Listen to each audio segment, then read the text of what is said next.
Juste aujourd'hui, on parle d'une quinzaine de véhicules qui sont rentrés. Donc Plus d'un millier de personnes de toutes confessions parties de la mosquée où le drame a eu lieu.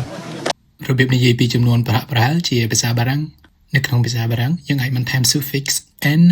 ដែលជាបច្ឆិមបទឬក៏ជាពាក្យបន្ថែមក្រោយពាក្យដែលជាពាក្យបង្ហាញពីចំនួនដើម្បីនិយាយអំពីចំនួនប្រហាក់ប្រហែលនៃអ្វីមួយឧទាហរណ៍ in dizaine មានន័យថាប្រមាណម្ដុំឬប្រហែល10 in douzaine មានន័យថាប្រមាណម្ដុំឬប្រហែល12យើងអាចប្រើពាក្យមួយនេះដើម្បីសំដៅលើចំនួន12គត់ឬក៏ចំនួន1ឡូក៏បានដែរ in quinzaine មានន័យថាប្រមាណម្ដុំឬប្រហែល15បើទាក់ទងនឹងចំនួនថ្ងៃវិញយើងអាចប្រើពាក្យមួយនេះដើម្បីសំដៅលើចំនួន2សប្តាហ៍ in vingtaine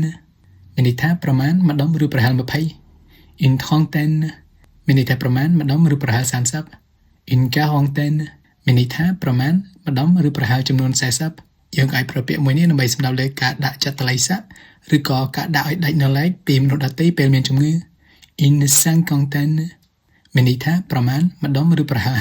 50 in soixantaine មានន័យថាប្រមាណម្ដុំឬប្រហែល60 in centaine មានន័យថាប្រមាណម្ដុំឬប្រហែល100 en millier